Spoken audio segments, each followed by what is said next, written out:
Good afternoon, everyone. My name is Mohammed Mohammed.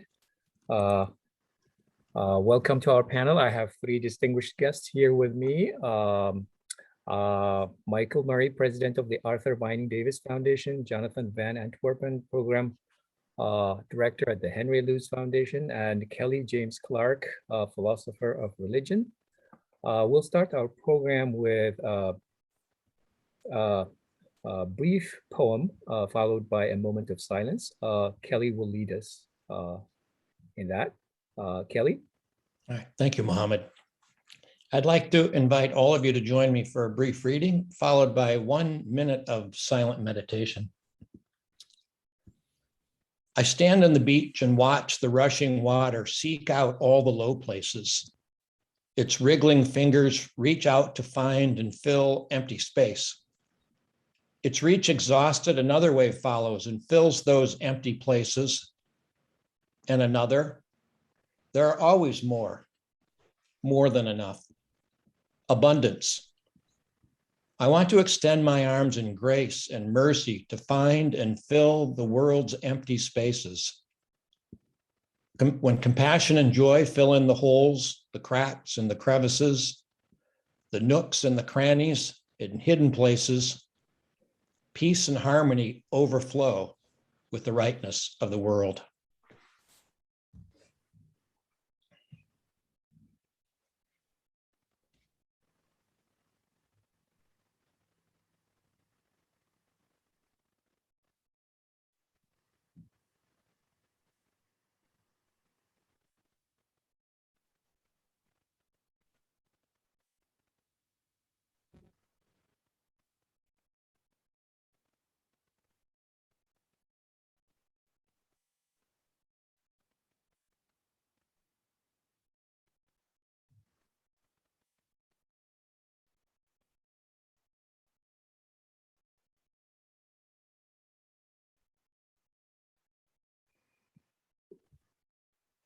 Thank you, Kelly. Given the topic of our conversation, love and philanthropy, some sort of contemplative practice is in order. So thank you for that, Kelly. We will continue with the introductions. You know our panelists, you have read their bios, so I won't repeat that. My name is Mohammed. I'm a senior program officer at the Fetzer Institute again. Let's start with introductions. If you can type your name, your organizational affiliation, where you're calling from, and how you're feeling today in the chat, that would be a great way for us to get to know each other. So if you can do that. While you're doing that, I would like to ask our panelists a question. What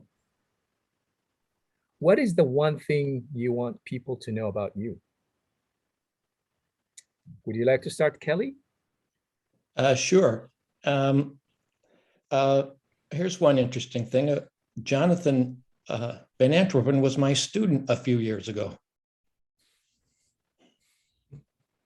Oh, great. On that note, Jonathan. I would note it was more than a few years ago, Kelly. Well, yeah. Back when we were both young.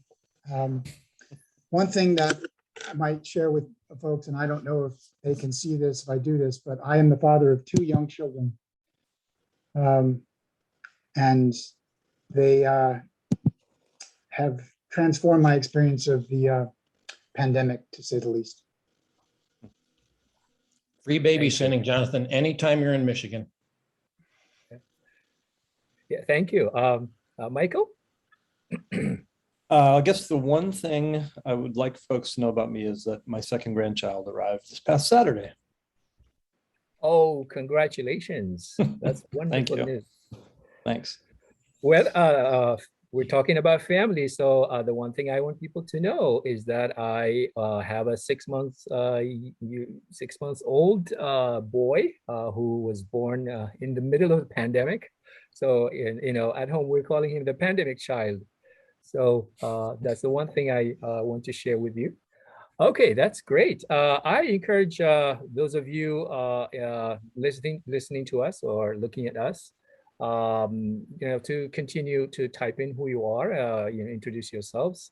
We'll be monitoring that. I would like to start with um, um, Kelly, who will be talking about deepening our understanding of love and philanthropy.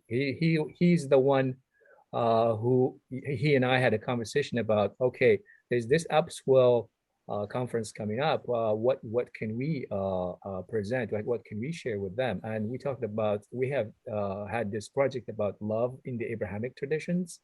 So we wanted to extend it to philanthropy. We are in the business of philanthropy. The three of us here on this panel, Jonathan, Michael, and I are in the world of philanthropy. Kelly usually works with us. He's a friend and a partner. So we felt like this would be a great topic. So today he will be talking about love and philanthropy. I will hand it over to Kelly. All right. Thank you, Mohammed. In preparation for this talk, I read on the Upswell website, the summit is all about building a racially just and healthy society. That's a commitment that requires extraordinary ambition and inspired vision from each of us. Over the past 2 days, I've noticed that many of us have extraordinary ambition and inspired visions. But that says more about us than them. Most people in our increasingly divided world, most of them are motivated by fear and apathy, which are enemies of justice.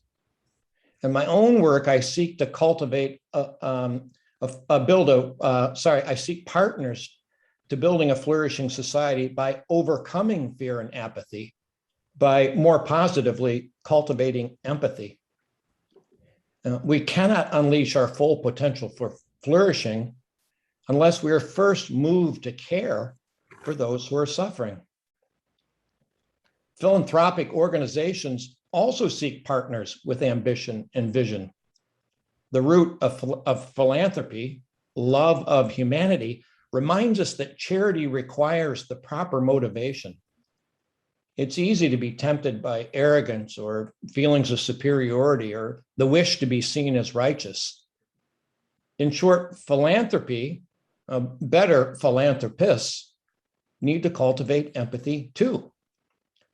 Without empathy, to turn a Pauline phrase, ambition and vision are a noisy gong and a clanging bell. Join me on a journey into the heart of the Abrahamic traditions. Each of the Abrahamic traditions, Judaism, Christianity, and Islam, are wellsprings of empathetic love. I believe we should draw upon these faith traditions to enrich and enliven our contemporary love of humanity. Let me tell a story of Abrahamic love. I remember the first time I flew into Istanbul, passing over the old city, formerly known as Constantinople. You can see many and massive mosques.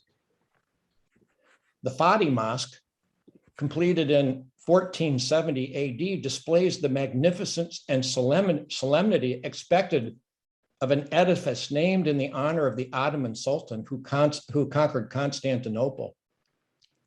Its location on the church, which was the burial place of Roman Emperor Constantine, made a religious and political statement about God's favor shifting from the Holy Roman Empire to the Islamic Ottoman Empire. God, the conqueror's inspired architects were saying, is on our side. Next in view came the Suleymaniya, an imperial mosque commissioned by Suleiman the Magnificent, the 10th and longest reigning Ottoman Sultan. The Suleymaniya is my favorite mosque in Istanbul. As we approached the seaside, we saw the Hagia Sophia, first built in 537 by Emperor Justinian I, as the official cathedral center of the Holy Roman Church. The Hagia Sophia was converted into a mosque in 1453. By destroying or plastering over the Christian art and icons and redecorating with Islamic symbols, the conqueror was symbolically stating that God's heavenly power and authority are now aligned with his, or Islam's, earthly power and authority. These three indomitable mosques seem more castle than cathedral, playing into my anti-Muslim fear that Islam was at heart a conquering religion, a religion of coercive power. The Blue Mosque, neighbor of the Hagia Sophia, is a dazzling masterpiece. Its cool and serene interior, 20,000 handmade blue tiles with over 50 different tulip designs, is more an invitation to peace than an anthem to war. While the Sultan was allowed to enter the mosque on horseback, the chains at the door forced the Sultan to bow his head in humility before Allah. As with everyone who enters, you remove your shoes and bow in humility, and then you sense serenity and peace. I secured permission from Istanbul's Grand Mufti to attend a Friday prayer service, a privilege typically denied to non-Muslims. The Blue Mosque was packed, a sea of thousands of people hip to hip in neatly spaced rows.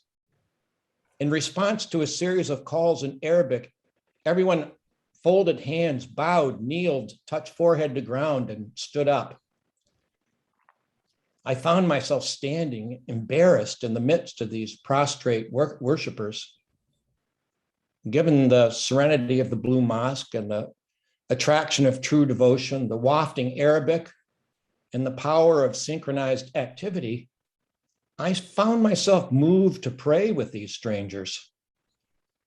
So I folded my hands, bowed, knelt, touched my forehand to the ground, and stood up again. I was later invited into the home of some new Muslim friends for dinner. I learned that night, as I heard the omnipresent call to prayer, that most Muslims pray most of the time in a small room in their home or at their place of work. 5 times a day, they enter a quiet room, unroll a prayer mat, point toward Mecca, and conduct their prayers. My friends generously brought me into their prayer room so that I could watch their prayers. As a college student, I attended a fundamentalist Protestant church which believed that salvation is by faith alone in Jesus. Anyone who thought that salvation required one's own righteousness was damned. Roman Catholics, I heard, believed in salvation through faith plus works. Muslims believed in salvation through works. Roman Catholics, I was taught, were bad. Muslims were worse. For my PhD studies, I attended the University of Notre Dame, a Roman Catholic university, where I met many Catholics, and their kindness overwhelmed my bigotry. After about a year, I could no longer believe that Roman Catholics lay outside of divine love. But Muslims believed and taught, I was taught and thought that they'd get into heaven if they just prayed a lot. No room in the Muslim's heart for faith or forgiveness or love.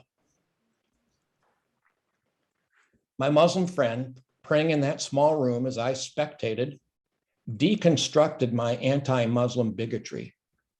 He told me that 5 times a day he prays, "There is no God but you. In the name of Allah, the most compassionate, the most merciful, praise be to Allah, Lord of the universes, the most compassionate, the most merciful, master of the day for judgment. You alone do we worship, and you alone do we call on for help. Guide us along the straight path." 5 times a day, he prays to the all-merciful to guide him along the path of righteousness and mercy.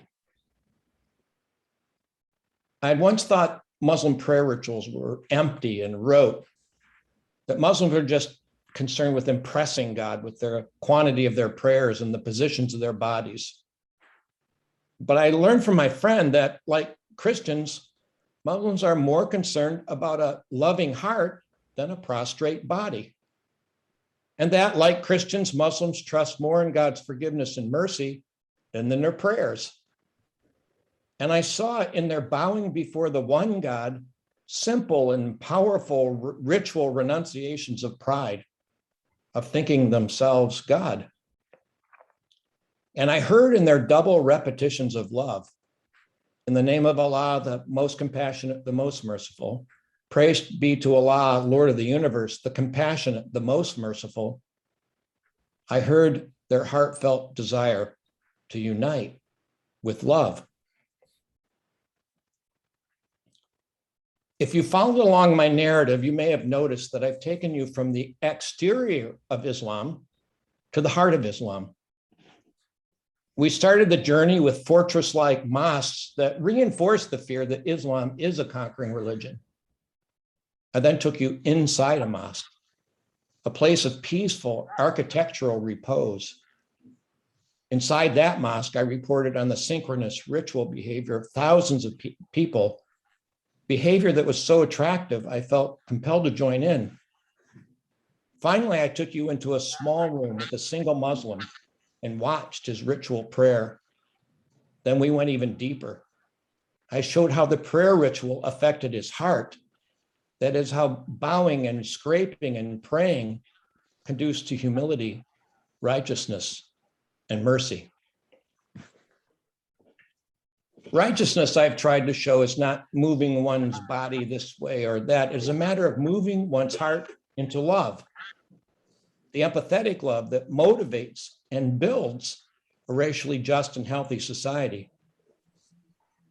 In Quran 2:177, we read, righteousness does not consist of turning your faces towards the east and the west. Righteousness is he who gives money, though dear, to near relatives and orphans and the needy and the homeless and the beggars, and for the freeing of slaves. And what I've written here or said here about the heart of Islam uniting with love is true of each of the three Abrahamic religions. Islam, Judaism, and Christianity alike see love moving into justice and peace. From Leviticus 19, we read, when you reap the harvest of your land, you shall not reap your field right up to its edge. Neither shall you gather the gleanings after your harvest. You shall leave them for the poor and the sojourner. I am the Lord your God. And in Matthew 22, we read, the greatest commandment, love your God with all your heart, with all your soul, and with all your mind. And the second is like it, love your neighbor as yourself. All the law of the prophets depend on these two commandments. Philanthropy, the love of humanity, should seek and find that empathetic oomph wherever it can be found to move people out of apathy and fear and into empathy and justice and flourishing. Thank you. Thank you, Kelly. A few years ago, I tried to look for good resources to understand more what philanthropy is. I found a few. There are some that talk about philanthropy and democracy. There are some that talk about philanthropy and money and social and political and other issues. But I don't believe I have found many works that talk about why. What is the work we're called to do when we do philanthropy? So that has been a quest of mine for some time, and I'll probably pursue it in the future. But this is probably a very good opportunity for us to talk about what is it that we're called to do when we do philanthropy. I don't believe there are many opportunities such as this one to talk about it. Certainly, you know, in the presence of people who are in that industry. So this would be a very good opportunity for us to talk about that. And I would like to ask our panelists a question, which is, as you do your philanthropic work, what is it that you struggle with? What motivates you? I would like to start with Michael. Well, thanks, Mohammed, and thanks, Kelly, for those reflections, which I found to be very helpful. What do I struggle with in philanthropy? I mean, there are many things, many topics to address, and I think, you know, depending on the subject of the panel, I might make some different comments. But for this, I'll mention a couple things. So one thing I struggle with is what you might call bias in philanthropy. And by that, I don't mean bias grounded in race or class or gender, but bias that's based on, I think, more than anything, a form of laziness. So both of the foundations that I have led or co-led support open submission. That is, we wanted to be sure that anybody who has a good idea or even a bad idea would have the opportunity to get that idea in front of a decision maker at our organization. Open submission is increasingly rare in philanthropy, and it's rare sometimes because it's expensive. It costs a lot of money to keep a portal in place that can accept those open submission ideas, and it costs in terms of personnel. You have to pay people to sit and read through all of these ideas. But I think it's important, not only because it gives everybody an opportunity to have their ideas heard, but because it avoids the biases that otherwise can infect our process. Many foundations have specific strategic objectives that they're trying to accomplish. And in many cases, they feel like they already know the person or organization that can help them achieve those objectives. But you know who they don't know? All the people that they don't know.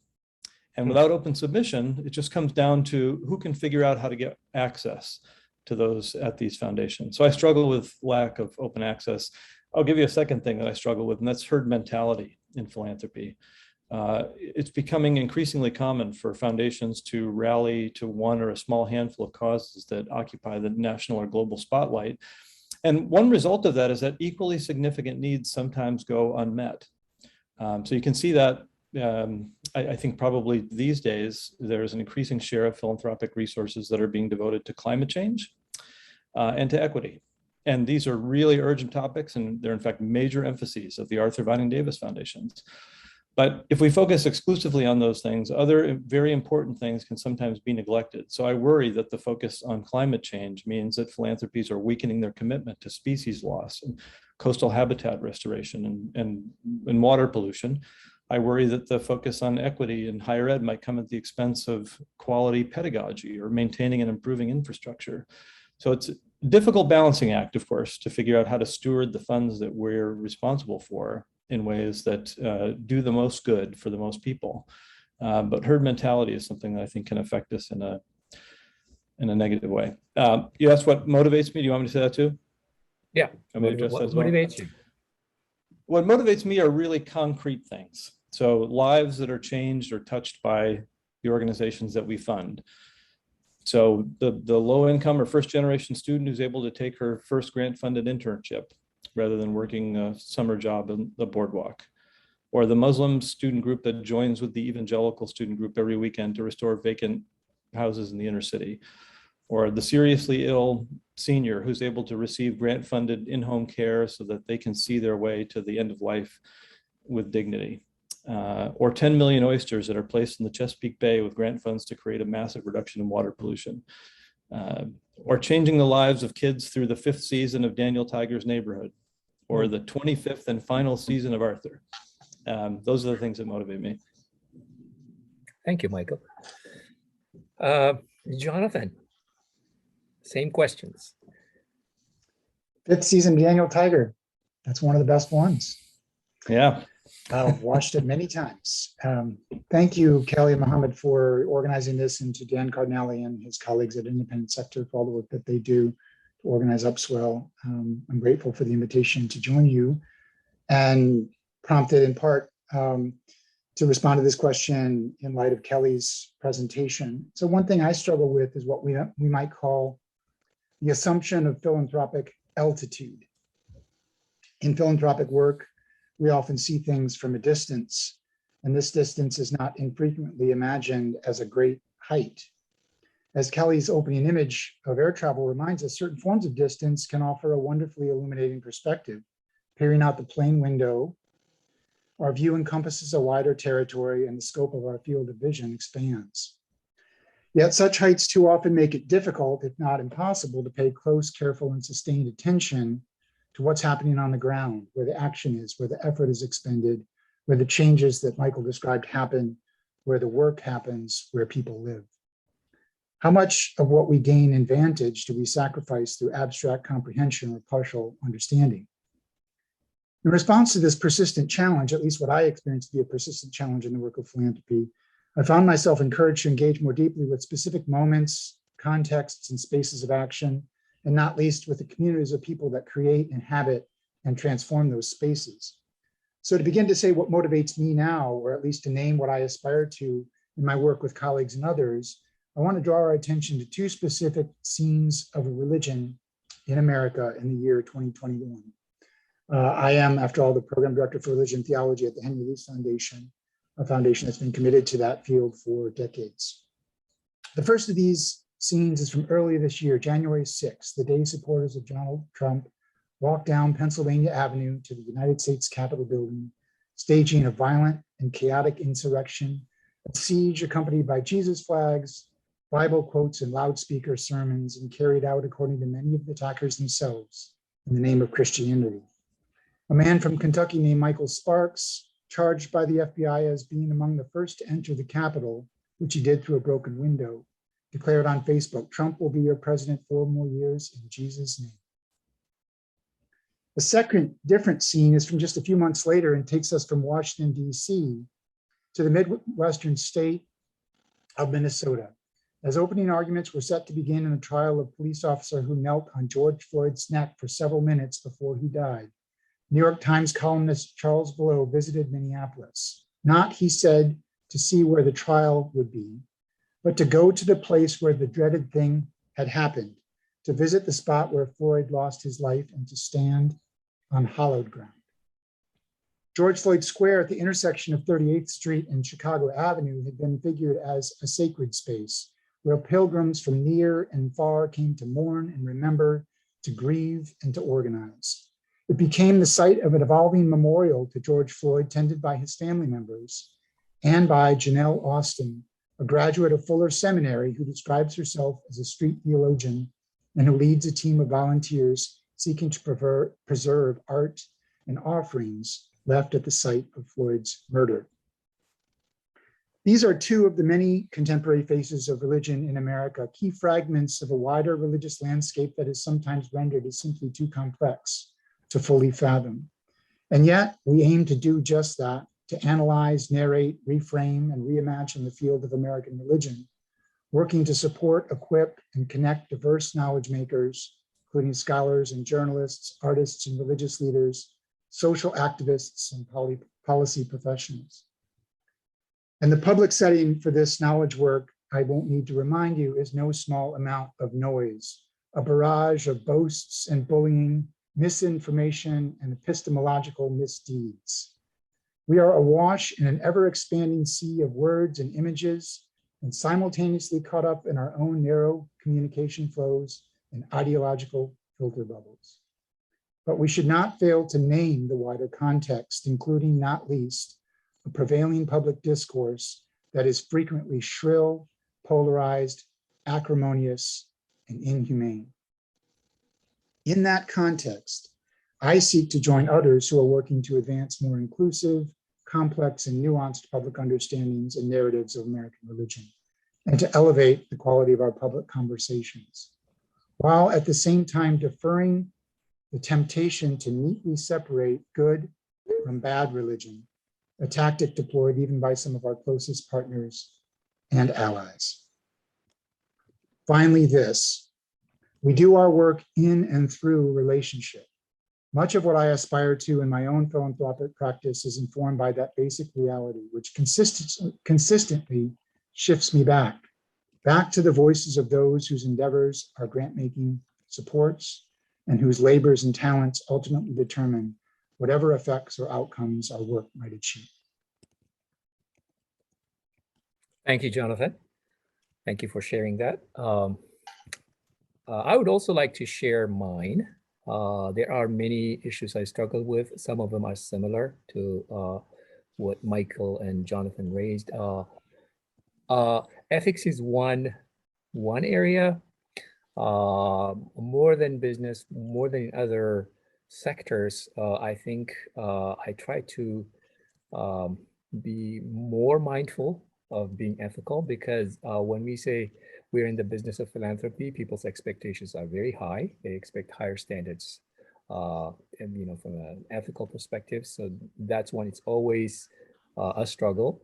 Another one is the asymmetrical relationship. Philanthropic organizations have more resources and more power compared to those they support, nonprofit organizations. So there's that power dynamic that I struggle with. It's partially because of the way philanthropies are structured within a specific, cultural and societal environment. So it creates that dynamic. But if you are the person interacting with these people and you know their issues, they have to pay their bills and so forth. So it puts you in a little bit of an awkward position. But it's something that always comes up. We can't ignore the fact that philanthropic organizations, philanthropies have more power in those relationships. So that's one. There's also the ego element. Yeah, we're all human beings and we have weaknesses, and we might our self-images sometimes, because of the way people treat us, because of the way people interact with us, our self-images can be distorted sometimes. I try to be aware of that as much as possible, but that's one. It's something that happens a lot. People try to make you feel like you are the smartest person in the world. You are, all kinds of things. I know why. I can understand why, but that sort of shapes the way I interact with people. It sort of, works with my ego a little bit. And I think from the people in philanthropy, some of the people I know also struggle with similar issues. So in my that for me, as far as my struggles, these are my struggles. There are many struggles.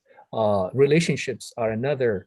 We have friends and we have people that we trust. We have people we work with in the past. So those things complicate our work in philanthropy. And there are also on the other side, there are also people who are very difficult, who have had bad relationships with us. What do you do in those situations? The natural human response is not to work with these people, but then if you put the work at the center, you'd have to make a difficult decision. So those things happen a lot. Our relationships complicate our work, in my experience. As far as what motivates me, I think my values and my tradition, faith tradition, sort of motivate what I do. In my tradition in Islam, I think in Kelly's presentation, you heard that the longest chapter of the Quran, Quran 2, is where you have all sorts of verses about giving. There's a thing that Muslims, the Hadith says, which is the giving hand is better than the receiving hand. The upper hand is better than the lower hand, meaning the giver is better than the receiver, which is a way of encouraging people to give, so that we have more givers and then less receivers. And the reason why you do that is because it is good for you, and it is because it promotes the well-being of society. Giving has that added benefit. Like, do you want to live in a flourishing society, or do you want to live in a society that has all sorts of inequalities? There is so much suffering and so much pain. So it is within the context of a larger human flourishing that you have this culture of giving. So I try to remind myself always that the reason why I do this is because, of course, it's my work, it's my organization's work, but it's also personal to me. It aligns well with my values. So that's my reflection about my struggles and my motivations. Unless you have something to add, Kelly, I would love to move on to the next set of questions. I just want to quickly add something which struck me in all the things you said, but especially you, Mohammed, talking about the power, Jonathan, people being up above. When Mike was considering leaving academia for philanthropy, I was there when he was making the decision. We were both in Oxford on doing research. We shared an office, and I remember walking to his apartment as he's struggling with this decision. And I said, Mike, I think it's going to be a big loss to academia, but you can do a lot of good here. And I said, but there's this sort of spiritual problem that's going to happen, and that is everyone's going to be afraid to say anything negative to you. And so I pledged then and there, and Mike accepted the pledge that I would be honest with him. And it's awkward for me because I applied for grants to where he was in charge. And everyone who does that is afraid to say anything to anybody that's a grants agent. And most people can't do that. Like, I'm not going to recommend to people in the audience that you run around and tell grants agents what you think they're doing wrong, or granting agencies. But in fact, all of you need friends who do that for you. Anyway, Mike agreed and took it well. And he would even ask me, he would seek it out. I not only had to, sometimes I was reluctant to say anything, although I felt better about it later because Mike wanted to know. And he wanted to know because he didn't want to be up here all the time. He didn't want to be in power all the time, which is not good. That was part of the point of my whole talk, not aimed at you guys, but that human beings need to be down here on our knees, realizing we're not gods. And the temptation is always to be up here. Anyway, Mike will remember that, I hope fondly. And he'll remember that I said things throughout. And sometimes he disagreed. Well, so what? That's we're good friends. We can survive disagreement. But he took my criticism, and I hope he's a better grants officer or philanthropist for that. But philanthropists need friends who are honest. That's just the way it is, I think. Or you're going to end up here. It's not a good place for our souls. Thank you. And you are a good friend, Kelly. And I am privileged to be on a panel with people who happen to be scholars themselves. In my experience, scholars are open to feedback and comments, and they're comfortable. So I consider myself privileged to be on a panel with you. Moving on to the next set of questions, I would love each one of you to spend about 5 minutes talking about how can we deepen our understanding of love, cultivate the proper motivations, and allow love to guide and shape philanthropic giving. I would like to start with Michael. Thanks. And thanks for those comments, Kelly. And thanks for being a good friend. So as Kelly mentioned, the first part of my career, I was an academic. I was an academic philosopher. And there's probably nothing worse than having a philosopher take one of our cherished notions and subject it to logic chopping. But at the risk of doing that, let me say something about love, because I think it's a topic we don't reflect on enough. So in classes that I would teach that got to the topic of love, I would start off by asking students to define it, and they would talk about it. And after a few minutes of conversation, they would generally settle on something like, love is seeking the well-being of another for their own sake. That's a pretty good start. But it's really, that's not love. That's beneficence, I would say, not love. You need something more to get from beneficence to love. And that's a desire for what the philosopher Eleanor Stump calls union. So the idea is that we don't want just the well-being of the beloved. We want to participate in bringing about that well-being. And we want to enjoy the flourishing and the satisfaction that well-being brings, not for our sake, but for the sake of the one that we love. So I think in philanthropy, as in interpersonal relationships, and in nonprofit work generally, there's sometimes an absence of one or both of these things. That is beneficence and what I'm calling the desire for union. So beneficence can be missing when we care about achieving our strategic objectives, right? Rather than the flourishing of the people in the communities that we serve. Too often in this era of strategic philanthropy, the focus is on achieving the strategic objectives, and we can sometimes forget about the individuals that we are charged with serving through our work. And the desire for union, I think, is missing when we treat philanthropy more like drone strikes than coming alongside those who are in need, or in a position to lead, or in a position to do good for others. So, I mean, really, these comments, I think, fit well with the remarks made by Mohammed and by Jonathan and by Kelly. When we lose that desire to be participants in the work with those that we fund, we've lost something important. So for me, balancing those two things, beneficence and the desire for union, are really important elements of keeping my own bearings as I engage in this work of philanthropy, of stewarding the assets of a donor to try to do some good. Thank you, Michael. I would like to remind the audience that if you have questions, could you please type them in the chat, and we'll make sure that we address them toward the end of our session. Okay, I'll ask the same question to Jonathan. How can we deepen our understanding of love, cultivate the proper motivations, and allow love to guide and shape philanthropic giving? Michael started with love, and I got caught up with the word motivation. I think, as evidenced by participants in this upswell gathering, philanthropic giving comes in all shapes and sizes, and it's reasonable to expect to see a wide range of motivations at play as a result in the philanthropic field. Corporate philanthropy, donor-advised funds, individual giving all take different forms.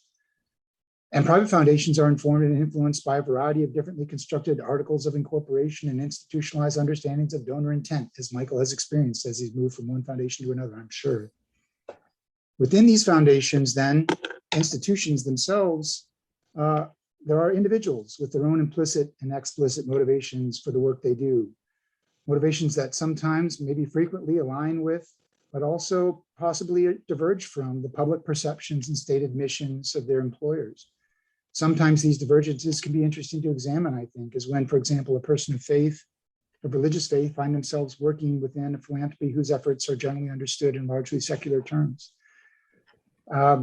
And just more broadly, I think the question that the challenge that Kelly has posed can be posed at both the level of the individual, as a spiritual challenge for that individual, but also as a challenge for philanthropies as institutions, how they see what they can't see, how they hear what they're not hearing. And Michael was reflecting earlier on that. But all this just to say that the question of philanthropic motivation is not a simple one, and the philanthropic field encompasses an increasingly complex institutional landscape. At the same time, philanthropies in the United States are afforded a remarkable amount of freedom, which has been the occasion for some interesting writing and reflection of late. So it's fair to ask what should be done with that freedom. Among the many answers offered to this question, one that seems especially compelling to me involves a dedication to looking to longer-term time horizons, encouraging creative experimentation, and supporting thoughtful, courageous, and underrepresented risk takers. From this perspective, we could ask, what sort of experimentation and risk-taking should philanthropic attention to love be encouraging and supporting today? A little over 5 years ago, I learned, initially through social media of all things, of the death of a young son of a good friend of mine who died suddenly and unexpectedly. One day he was studying for exams at UC Berkeley, where he was a first-year student. The next day he went to the health center, complaining of chest pains, collapsed while he was there, was taken to the hospital, and stopped breathing before he made it to the hospital. He was 19 years old. I was living in New York when I got the news, and my friend was on his way to Berkeley to identify the body of his son. The distance between the two coats felt more immense than usual. And so, finding myself without words, yet feeling that I desperately needed them, I turned to a series of letters written to my own father during the 1970s, during a period of his own illness that preceded his untimely death. In one of the letters, the author, a friend, and faculty colleague in the English department at the small Christian college where they both taught, explicated a poem by Philip Larkin that ends with the line, "What will survive of us is love.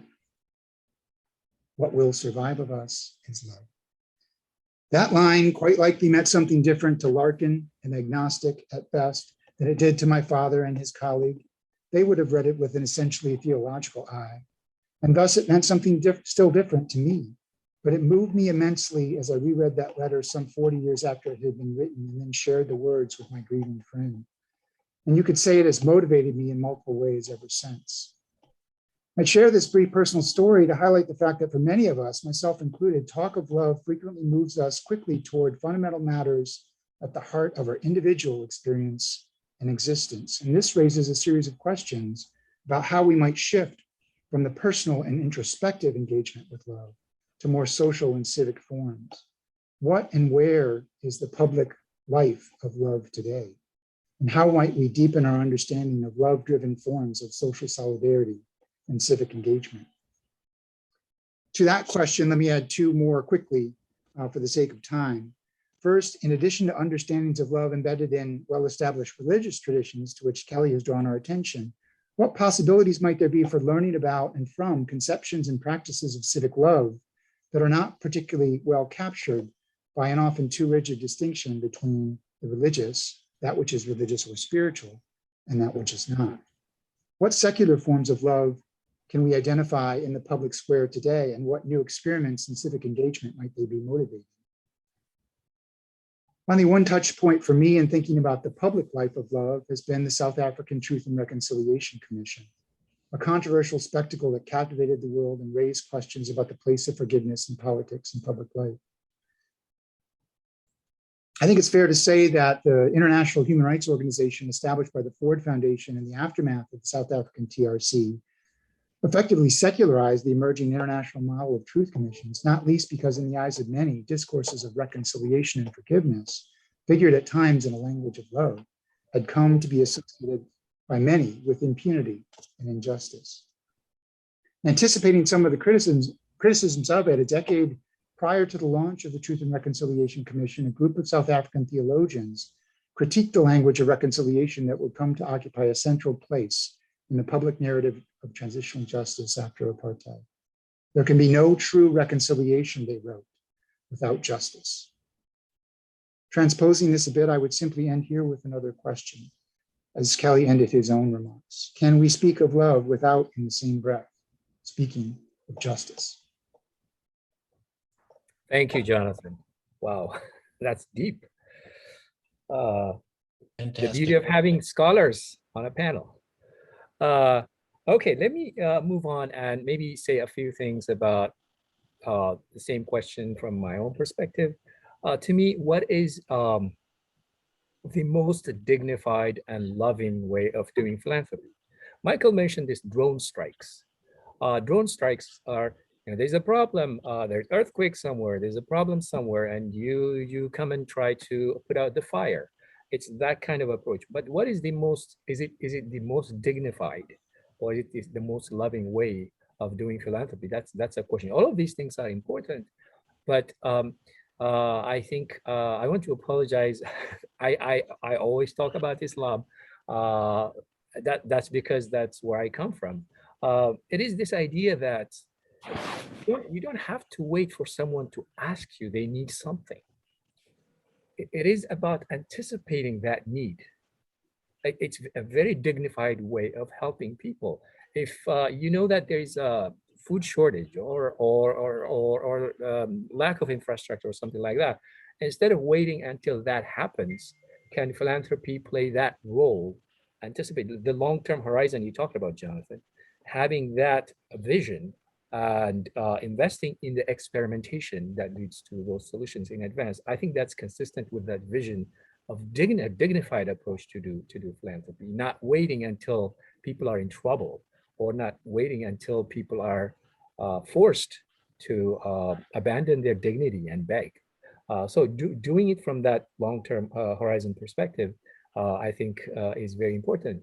Yeah, at the root of it, what we do is love. It's relational. It's how we relate to ourselves and to others.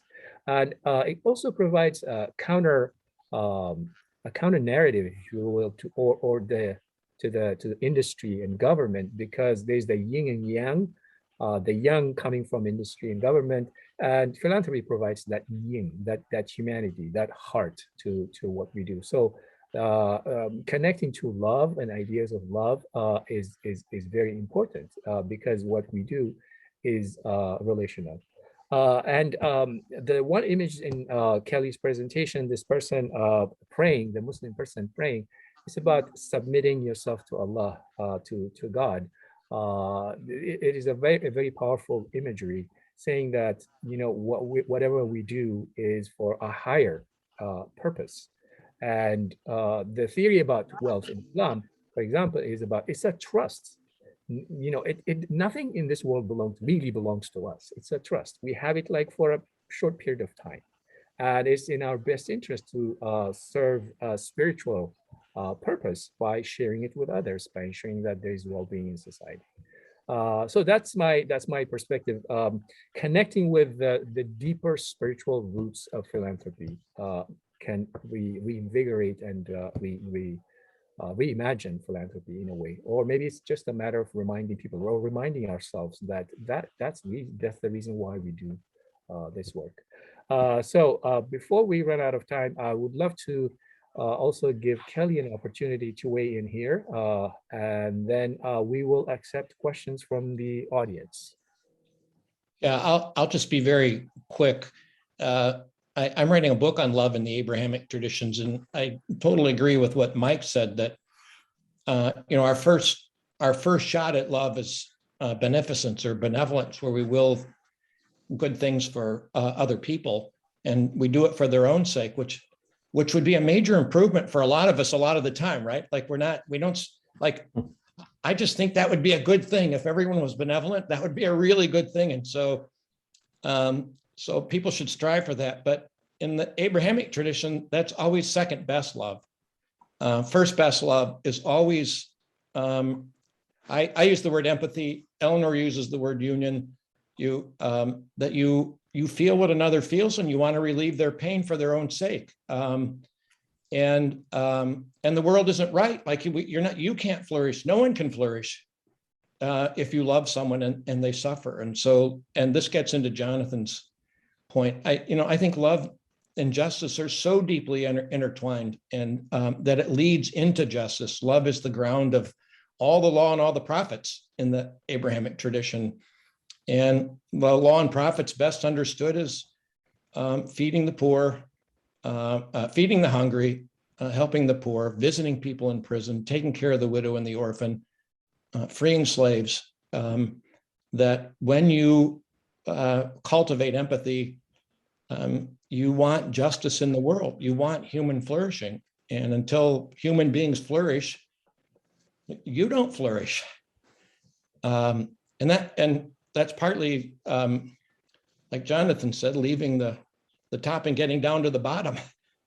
Sometimes up here, you don't see the suffering and you don't see the pain people have. And you got to get down and see it and figure out what you want to do. Anyway, I don't mean any of this as criticisms of anybody. I've learned a lot from what people have said. I just want to echo and reinforce those points that second best love is really good. Benevolence is really good. But first and greatest love in the Abrahamic traditions is always empathy aimed at union, or empathy, I think, aimed at justice and human flourishing. And your flourishing is my flourishing. And that's why I worked down from, in my thing, from love into justice. Thank you, Kelly. There is one question in the chat. It's from Dilnaz. He says, I'm curious how we see this philanthropic work as symbiotic relationship. Anyone would like to address that? Probably what it means is that philanthropy as a relationship. Michael, would you like to try? Sure. Yeah. I mean, I think that, I saw that question and it came up before I made the remarks that I made. And I hope that what I said there speaks to that question. I think it's one of the things I've really appreciated moving from a very, very large foundation to a just large foundation is the opportunity to be more engaged with the people that we serve. And having the opportunity to sit across the table from them, or sometimes to sit on the other side of the Zoom screen from them, and hear about their needs and the challenges and the opportunities that they're confronting, and asking, how can we help? How can we help you to do the good thing that you want to do? I will sometimes say to the staff, we have only one tool in our arsenal, and that's a check. We can send people who in turn do the good work, right? They're the people who actually do the work. And so our job is to try to find those individuals and empower them to do the good work that we do. That's the symbiosis, as far as I'm concerned. Can I say on the receiving end, go ahead. Mohammed, I'm not part of an organization. I try to work with Muslims, Christians, and Jews on building bridges. I try to work with young thought leaders, mostly in the Middle East. I just do it myself. And so I don't have a community around me. And it was nice. I did a lot of projects with Mike, and I could at least, and with Mohammed, and Mohammed went on some, and I could at least say, you need someone to walk with you when you're doing this. Not everything goes great. After 3 years of building bridges, Mohammed can tell you in Morocco, we had some serious anti-Semitism. And we fought Islamophobia for 3 years in the group. And I expected better after 3 years. These are all academics. I thought and we had to address it. It was really hard. It made the week uncomfortable. But I don't have a team. I need somebody, to walk with me and talk to and complain to, and then someone to say, hey, this was still a good thing. This is why it's still a good thing, when you're frustrated. So I see a lot of symbiosis. So I'm on the receiving end. You guys are on the giving end. It works way better, I think, at least for the kind of work that I do, that I don't just get a check, and that you check in, and I don't know, Okay. that we have union. Great. Before we close, there's one question from Don Cardinali. So much of the conversations we have had this last few days talk about the importance of having a positive vision that inspires collective action for individual and collective flourishing. Does anyone have a vision that they would like to share? We don't have much time, but Jonathan, would you like to take a stab? In 1 minute, thanks for that question. In Dan. 1 minute. I think I would just say, I made my remarks, and say hello to my cat. I made my remarks in the context of American religion, which is the field in which I work. So in the context of the United States. And I think the visions that are going to inspire collective action and individual and collective flourishing are going to emerge from the clear reckoning that we're now doing in a way that is part of the polarization that so many people have named with our past. I don't think that we're done engaging with, I referred to the Truth and Reconciliation Commission, which was itself an exercise in trying to come to terms with the past. We haven't done that in our society. And I think a lot of what we're seeing happening now is going to be informed by a deeper reckoning with our histories in the way that they continue to inform our present predicament. Thank you, Jonathan. We are at time. I would like to thank our panelists for sharing their thoughts and stories. And I would like to also thank the audience for listening. Thank you, everyone. We will end our session here. Thank you.